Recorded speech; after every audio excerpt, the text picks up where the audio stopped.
For one Southern Alberta runner, this year's Boston Marathon was more than fulfilling a personal goal. Al Robinson was running for a purpose, to raise money for an orphanage in the Philippines. But only 8 minutes after completing the race, Robinson heard 2 bombs go off near the finish line. His wife, Carrie Ann, was just a few blocks away. Now, safely back at home in the Crow's Nest Pass, the Robinsons are beginning to realize just how lucky they were. Terry Boat reports. At an event where performance is measured in time and distance, Al and Carrie Ann Robinson were only minutes and meters from 2 explosions that will forever mar the 2013 Boston Marathon. It's starting to sink in, reality. The more we talk and tell stories and people asking questions, it's just kind of starting to hit us more now that we're home.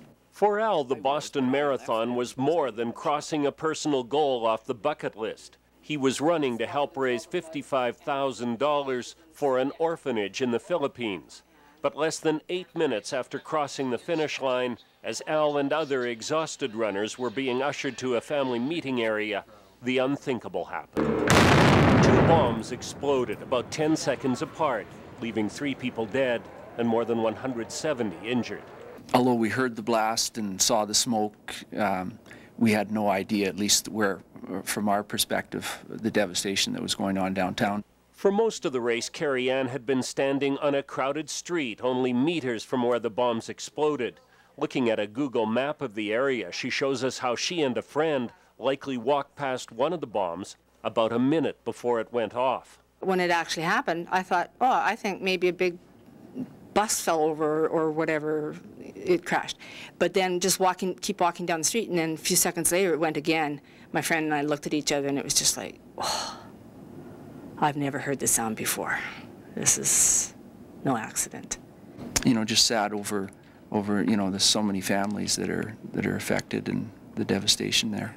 The Robinsons say Boston will always be in their hearts now. They have been touched by the generosity of the people, the strength of the community, and they pray for the people who were injured or killed. I thought, wow, this hits home so close to home, because we know people that have no home and no hope, and we wanted to run to give them that. And so it more or less reinforced the value of life and just how fragile it is. The Robinsons are determined they won't dwell on the what-ifs. Instead, they talk about how fortunate they were and how thankful they are. Terry Boat, CTV News, in the Crow's Nest Pass. Runners in Lethbridge paid tribute to those affected by the Boston attacks. Their weekly meeting began with a minute of silence last night. The Runner Soul Marathon Club asked participants to wear a racing bib to show support for those killed or wounded in the attacks near the finish line. Organizers say it was the least they could do to show they are behind those in Beantown, and say the attacks will not deter them from running in future races. We asked everyone to wear a race shirt, just to show their support and to show that we're going to continue participating in the sport of running. We're not going to be scared away.